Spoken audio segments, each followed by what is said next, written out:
Lens maker formula complete हो गया है और उसके आगे अब हमें पढ़ना है कि जब लेंस के दोनों ओर अलग अलग माध्यम हो तब अपवर्तनांक, यानी ये वाला कर लिया है कि पतले लेंस के लिए अपवर्तन का सूत्र जब लेंस के दोनों ओर समान माध्यम, ये कंप्लीट हो चुका है।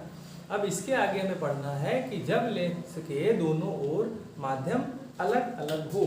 तो लास्ट टाइम में जो डेरिवेशन बताया था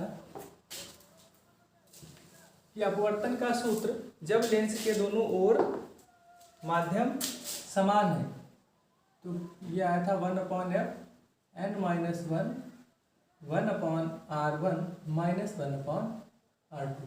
इसमें एक पॉइंट बचा है कि ये हमने प्रूफ किया है उत्तल लेंस के लिए। अब इसी को अवतल के लिए भी थोड़ा सा सॉल्व कर देते हैं। हम जानते हैं कि अगर अवतल लेंस है, अवतल लेंस के लिए क्या परिवर्तन होगा? अवतल लेंस के लिए R1 का मान माइनस में होता है। जो अवतल लेंस होता है इस प्रकार से,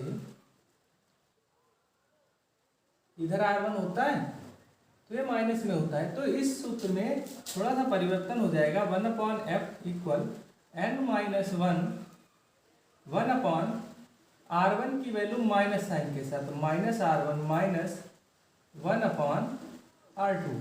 अगर दोनों से माइनस कॉमन लेंगे तो ये दोनों हो जाएंगे प्लस के, तो 1/f इक्वल, और माइनस कॉमन लेकर बाहर लिखेंगे n-1, और ये दोनों हो जाएंगे पॉजिटिव, 1/r1 + 1/r2। तो इस प्रकार ये फार्मूला अवतल लेंस के लिए भी प्रूफ हो जाता है। ठीक, इसमें बाहर माइनस आ जाता है और ये दोनों टर्म पॉजिटिव रहते हैं। अब इसको सॉल्व कर लेते हैं। अगला डेरिवेशन कि जब लेंस के दोनों ओर माध्यम भिन्न भिन्न, पतले लेंस के लिए अपवर्तन का सूत्र, पतले लेंस के लिए अपवर्तन का सूत्र, अपवर्तन का सूत्र जब लेंस के दोनों ओर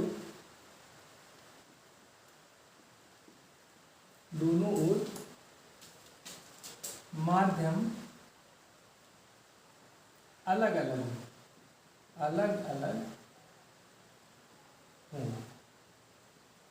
इसके लिए हम डेरिवेशन सॉल्व करेंगे कि जब लेंस के दोनों ओर माध्यम अलग अलग हो। तो हम एक उत्तल लेंस बना लेते हैं, यानी एक पतला उत्तल लेंस।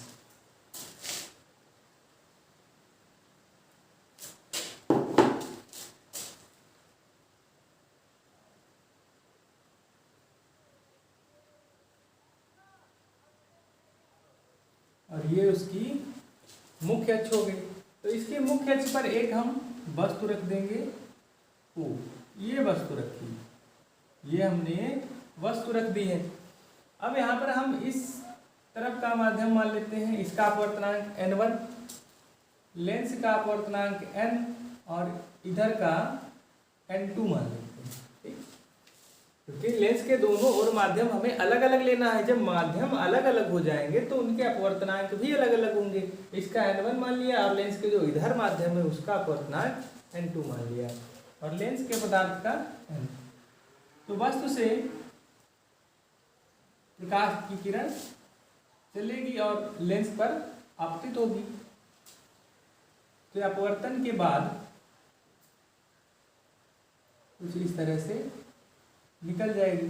तो पहला पृष्ठ, जैसे डायग्राम पिछले डेरिवेशन में था, डायग्राम वैसे ही है कि अब ये पहला पृष्ठ इसका प्रतिबिंब कहीं पर बनाएगा, यानी मान लिया इसने I डैश पर बना दिया। अब दूसरा पृष्ठ भी प्रतिबिंब बनाएगा, लेकिन दूसरे पृष्ठ के लिए अब वस्तु ये नहीं रहेगी। दूसरे पृष्ठ के लिए ये वाला प्रतिबिंब आभासी वस्तु का कार्य करेगा।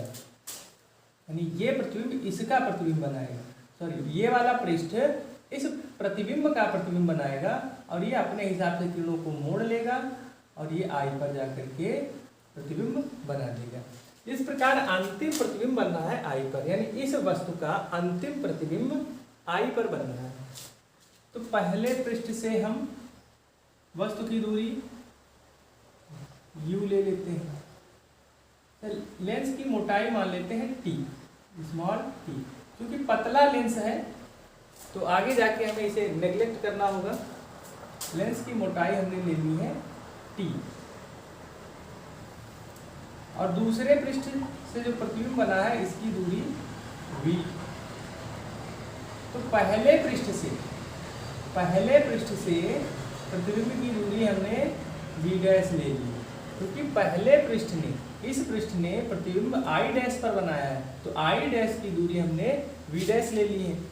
और दूसरे पृष्ठ के लिए ये वस्तु है, तो ये दूरी कितनी हो जाएगी, ये टोटल कितनी है v डैश है, और t माइनस कर दो, v डैश माइनस t हो जाएगी, क्योंकि हमें यहाँ से लेना है और ये वाली दूरी यहाँ से है, तो ये इतनी माइनस करनी होगी। और ये है लेंस की मोटाई, हमने t मान रखी है। अब पहले पृष्ठ पर अपवर्तन का सूत्र लगाएंगे, इसको सॉल्व कर लेते हैं। पहले पृष्ठ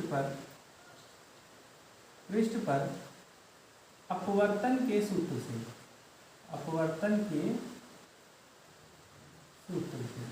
तो अपवर्तन का सूत्र याद होगा सभी लोगों को, होता है n/v minus 1/u equal n minus 1/r। लेकिन n का कॉन्सेप्ट है यहाँ पर कि n जिस माध्यम से प्रकाश किरण जा रही है उसके सापेक्ष जिसमें जा रही है उसका अपवर्तनांक, यानी ये n होता है। अगर लेंस में जा रही है तो कांच का अपवर्तनांक, वायु से जा रही है तो वायु के सापेक्ष होता है। तो ये तो निरपेक्ष हो गया, लेकिन यहाँ पर माध्यम अलग अलग है, ये n1 है, ये n है, तो हम इसके सापेक्ष इसका अपवर्तनांक लिखेंगे, यानी n1 के सापेक्ष 1 के सापेक्ष, यानी कांच है, कांच का अपवर्तनांक। तो हम इसको लिख सकते हैं कि n/n1 इसका अपवर्तनांक बटे इसका अपवर्तनांक, इसका मतलब है n की जगह पर हम n/n1, यानी n की जगह पर n/n1, और जब दूसरे पृष्ठ के लिए लगाएंगे तो n2/n कर देंगे। यानी जब ये बताया था कि अपवर्तनांकों में संबंध, तब ये चीज़ क्लियर हो चुकी है पहले ही। तो n की जगह पर हम यूज करेंगे n/n1,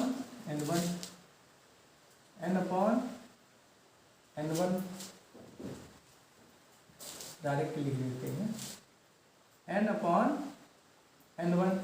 और v है प्रतिबिंब की दूरी। तो पहले पृष्ठ पर चल रहे हैं तो पहले पृष्ठ से प्रतिबिंब बन रहा है आई डैश पर, और आई डैश की दूरी है v, तो बटे में v है। फिर माइनस 1/u, u है वस्तु की दूरी, तो पहले पृष्ठ पर चल रहा है तो पहले पृष्ठ से वस्तु u दूरी पर है तो u ही रहेगा।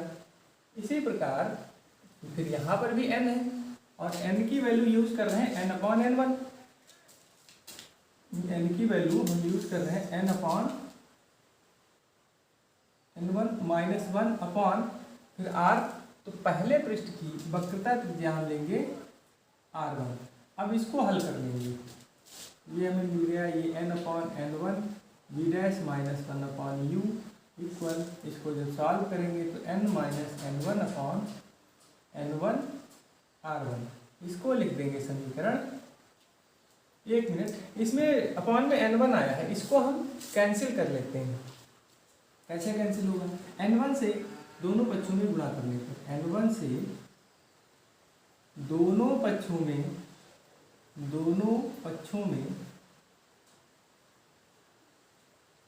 गुणा करने पर मल्टीप्लाई कर देंगे, यानी n/n1 v dash minus 1/u equal n minus n1/n1 r1।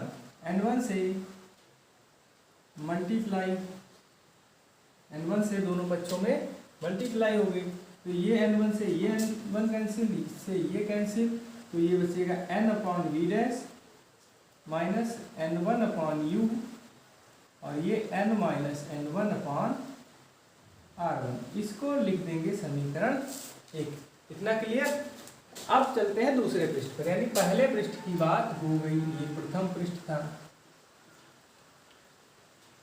अब ये द्वितीय पृष्ठ है। चलो द्वितीय पृष्ठ पर अपवर्तन के सूत्र से द्वितीय पृष्ठ पर अपवर्तन के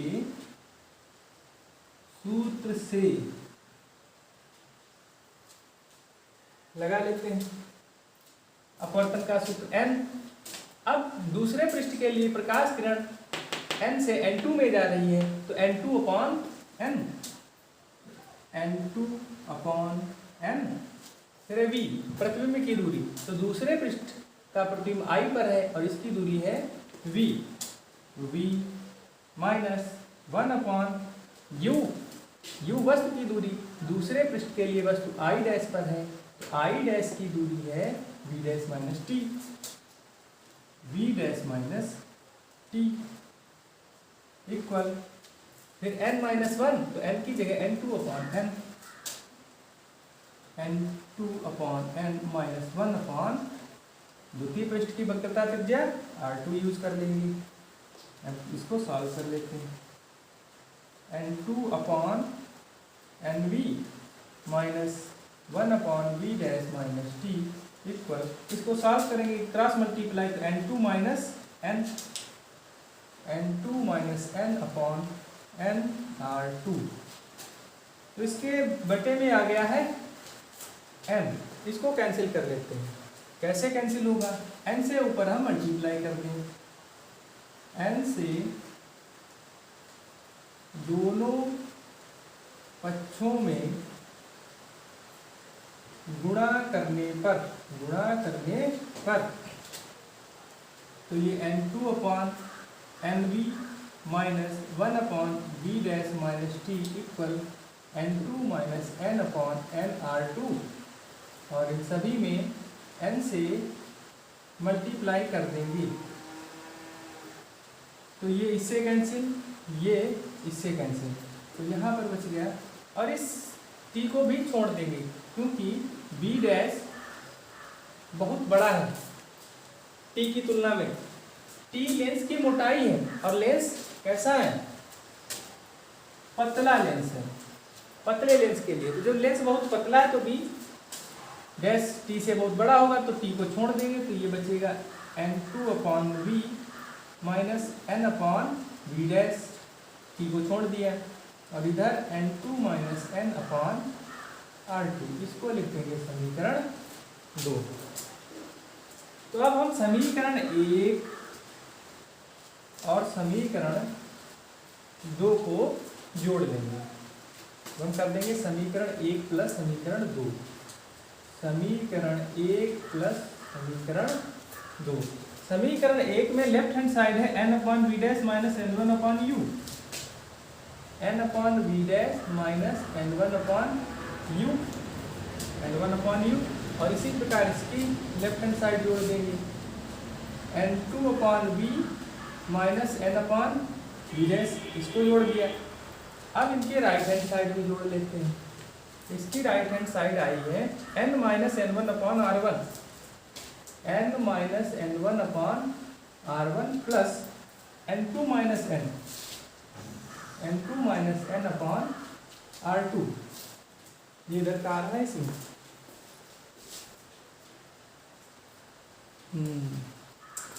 ये इधर का नहीं आ रहा है, तो इसको थोड़ा सा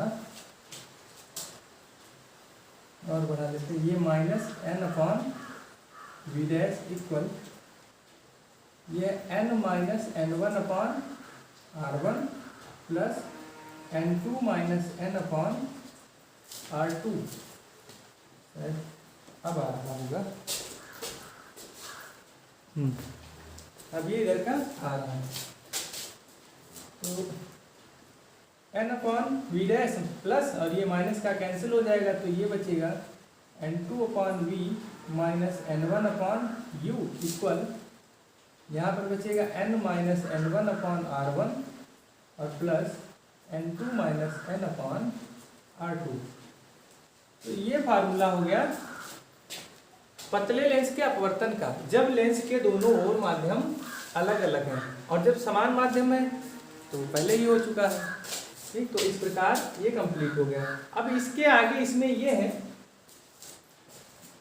कि पिछले डेरिवेशन में हमने प्रूफ किया था कि 1/f = n-1/r1 - 1/r2, ये प्रूफ कर चुके हैं। इससे ये स्पष्ट होता है कि फोकस दूरी वक्रता त्रिज्याओं पर निर्भर करती है और फोकस दूरी लेंस के अपवर्तनांक पर भी निर्भर करती है। अब कैसे निर्भर करती है, किस प्रकार निर्भर करती है, ये आपको नेक्स्ट वीडियो में मिलेगा, यानी अभी इस पर ही थोड़ी सी बात करनी है। ठीक, तो इतना नोट कर लीजिए।